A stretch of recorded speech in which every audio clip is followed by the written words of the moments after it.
And this is where I was. I kind of turned this corner right here, and I was like, whoa.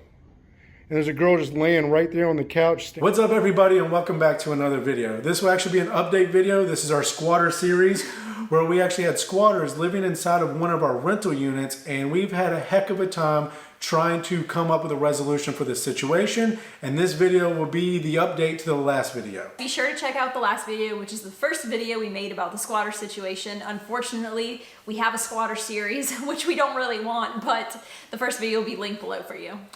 So real quick, I need to preface this video because I had a lot of comments on the last video. Please watch this entire video all the way through, as well as the last video. We did not just go in there and kick out one of our tenants. That was not the situation here. There's a lot of things going on, a lot of illegal activity going on inside the unit. There's breaking and entering, a lot of people in and out of the unit, breaking and entering of other units around my unit.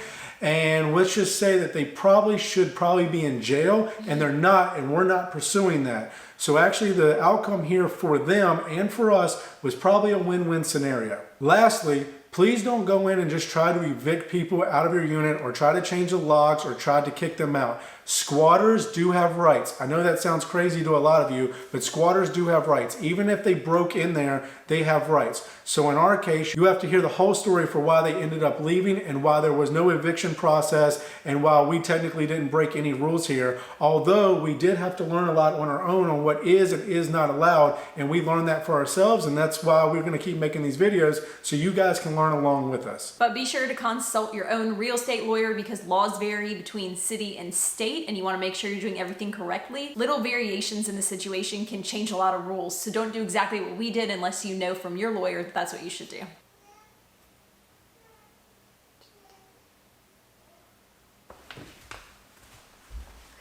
just sit right here. All right, sorry about that. We're back. We're actually filming this while the baby naps. That's how we film our videos, and she woke up for just a second, but we're all good now. So real quick, also before anybody comments COVID, yes, there are rules and restrictions in place for kicking anybody out due to COVID, but the tenant needs to prove to the landlord that they've been affected directly by COVID to protect them from that. You can't just sit there and squat and be like whatever just for any reason and claim COVID. That's not how it works. Yeah, exactly. So it's not a blanket rule that just protects every single tenant. It's meant to protect people who need it, while also giving the landlord some options as well. So I wanted to explain that we did everything that we could to try and help these people. We tried to get them on a lease. We gave them plenty of time. We spoke with them in person, and we tried so much stuff because we wanted to help them, but they just continued to do things that were illegal and cause chaos and refused to do anything that we were asking. So we tried, but it just didn't work out. Absolutely. Okay, so now let's get into the story of with the cops come in and the barricaded doors. If you follow me on Instagram, you already know what I'm talking about. If not, I'm gonna walk you through the story as quickly as possible, but I don't want to miss out any details. Really quick before he walks you through the story, if you like this video, give it a thumbs up. We would really appreciate that. Yes, please. I really appreciate it. And subscribe and follow him on Instagram because he puts a lot of stuff on there every day. Thanks, babe. I appreciate that. All right, so anyway, let's get into the story. So about 2 weeks ago when all of this went down in the first video, we came to some sort of agreement with one of the people. We'll call his name D for short. And we told D, hey, you got 2 weeks, and then on the first of the month, you need to sign a lease with us, put down a deposit, do a background check, and do all of the necessary stuff in order to become an official tenant, and we will allow you to live there. If I don't hear from you or you don't do that, then I would like for you to leave, and he agreed to that. So the first of the month came around, and there was no communication whatsoever from the day before all the way into the first.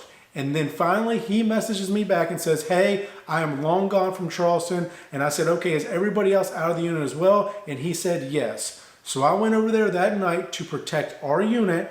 I went over there, I knocked, I entered the unit. Keep in mind the door was slightly ajar, so it wasn't even locked.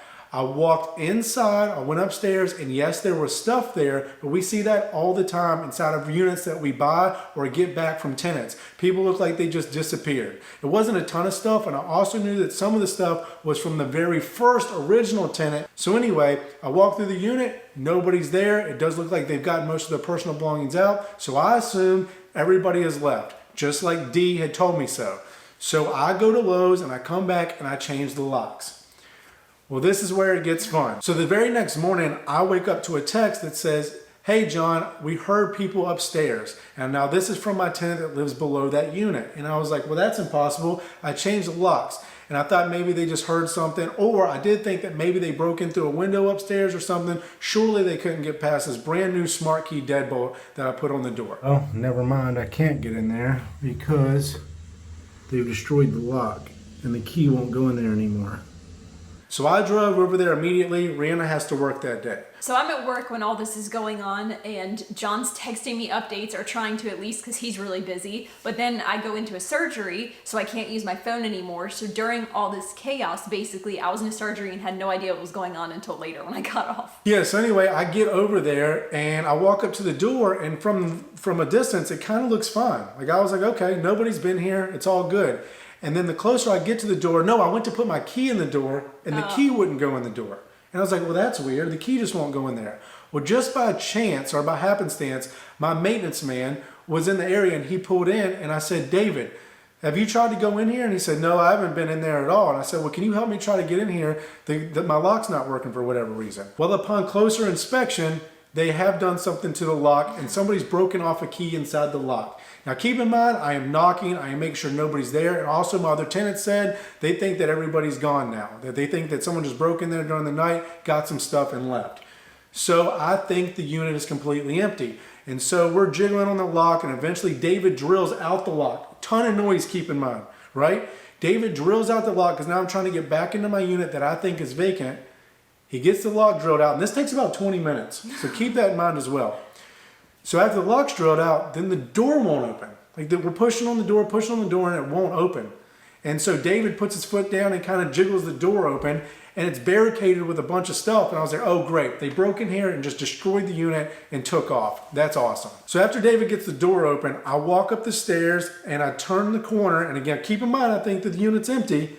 And there's a girl just laying on the couch in a blanket. And I was like, I was really taken back. I was scared for a second because I didn't expect to see anybody there. And I was like, are you alone? And she was like, no. And I was like a normal answer, like you haven't heard us drilling on this lock for the last 20 minutes. And I look down the hallway and I see another guy standing in the hallway and he's wearing his mask. And I just get out of there. I say, look, I'm calling the cops. You guys aren't supposed to be here. I don't even know who these people are. These aren't anybody we had any type of agreement with at all. These are just random people now. So I go outside and I call the cops immediately. They're claiming that they can't. And the one guy ran, right? Oh yeah. So people start running out of the unit. There's 3 people in the unit. And I've never seen most of these people. I've only seen one of the other people before in my entire life. The other 2 people, I have no idea who they are. 2 guys and a girl. One guy gets his backpack and hauls butt. And then I do have the cops come. The other 2 sit in there because they really think that they have a right to just be in there. That they broke into this unit and just sat in there. Yeah, the girl kept telling John, I wasn't there, but he told me, she kept saying, can't kick us out because of COVID, can't kick us out because of COVID. We came in here because we can stay because of COVID. So she thought she knew the law and was trying to just use it to stay there. Absolutely. So anyway, the cop shows up. The door is open this whole time. And the cop handles it from there. I don't evict anybody. The cop goes in there and asks them to come down. They come down. Keep in mind, they do not want the cop to go in there because of what they have in there. So they were very cooperative because they did not want that unit searched or their body searched or anything like that. And we can't exactly say the words of what was in there because YouTube will flag the video. But if you've seen Breaking Bad, you kind of have an idea of what kind of illegal substance was in there. And if you haven't, just Google it. Absolutely. So anyway, the cop asked them to leave. They all leave, they vacate the premises, and now I ask the cop, and I say, hey, if I lock this thing back now, and I make sure it's completely secure, and they break back in again, we're allowed to kick them out then because they're breaking and entering, correct? He said yes. And so that's where we stood with that. And then basically we've been doing some updates to the apartment since then. But anyway, I'm going to take you over to the video right now because I walked through the unit later in the day after Rhianna got off work, and this is that video. All right, now we have our no trespassing sign up. Lock's been changed. We're installing this board right here so that they can't break inside the lock there, because what they did, how they got in, you can see it right here. They dug in with like a knife or some type of cutting tool, got behind here and popped this out so they could open it. And then they barricaded the door with a bunch of stuff. We've already moved that. Come up here, and this is where I was. I kind of turned this corner right here, and I was like, whoa. And there's a girl just laying right there on the couch staring at me. And I was like, are you alone? And she said, nope. And I came right here, and I peeked down this hallway, and the dude was standing there with his mask on, but I didn't see the other guy. And I just immediately said, hey, I'm calling the cops. And I ran down the stairs, left the door open, we called the cops and handled it from there. Again, surprisingly, the unit is actually in decent shape. Unfortunately, there is some left in the apartment. That's why the baby and Rhianna are not in here. And then you got over here, I'm gonna have to change out this light. We're gonna paint the entire unit. I'm gonna have to do a little bit of work to the kitchen. Hold on one second. So this drawer is broken, but these are actually good cabinets. These are actually nice cabinets.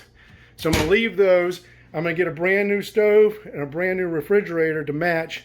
New faucet for the sink. This one's kind of busted. Let's see here. Probably leave the floor because it's in decent condition. Again, we're gonna fix this cabinet face right here, drawer face. That should be it for the kitchen. David's giving me a price on everything right now. Gonna trash out everything. Gonna leave the washer and dryer, but we're gonna tell the next tenants it will come with it for an additional charge. If they don't want it, I'll remove it.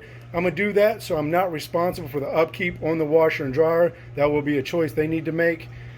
And then over here in the bathroom area, what we're gonna change out is that fan that's really loud that you might be able to hear right now. A new medicine cabinet with new lights, probably some bar lights up there.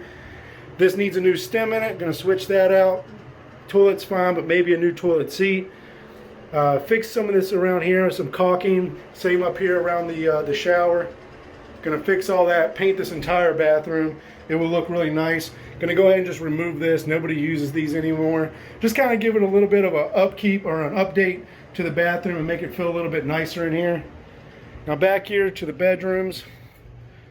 That's where the window was broken, but it was just the storm window. It's over there in the corner. Just gonna toss that. Not even sure why these have storm windows on them, especially on the interior.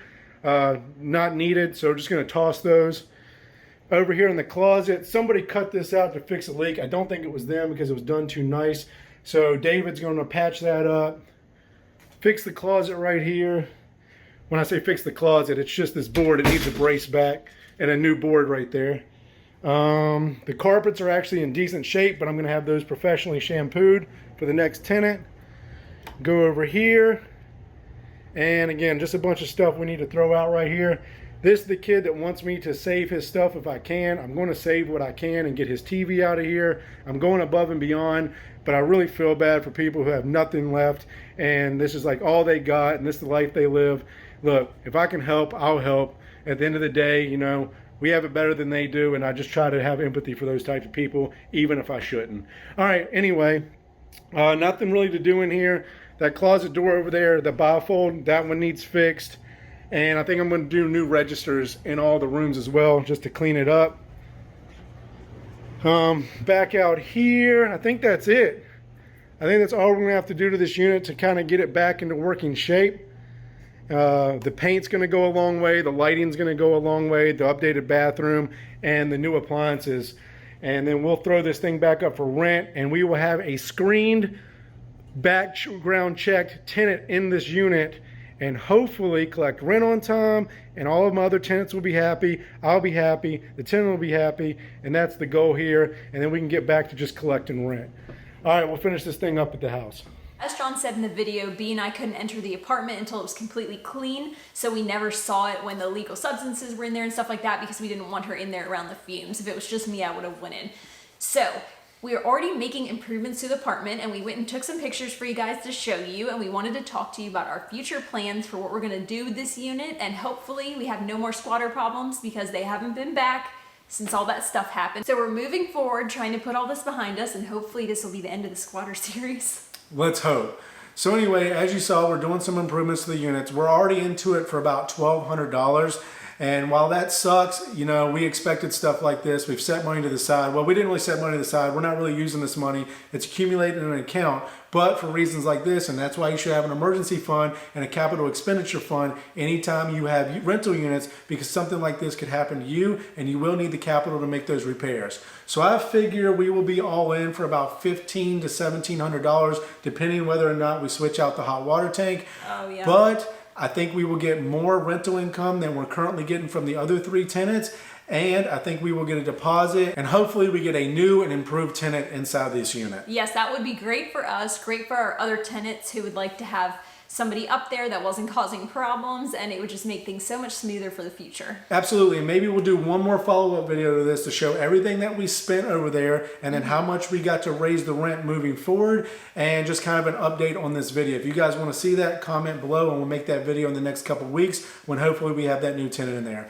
Guys, I really hope you enjoyed this video. I hope you learned something as we are learning along the way as well. If you like the video, please hit the thumbs up button and subscribe to my channel. I'd really appreciate it. Go subscribe to Rhianna Fariel as well, and we'll see you guys on the next video. Bye.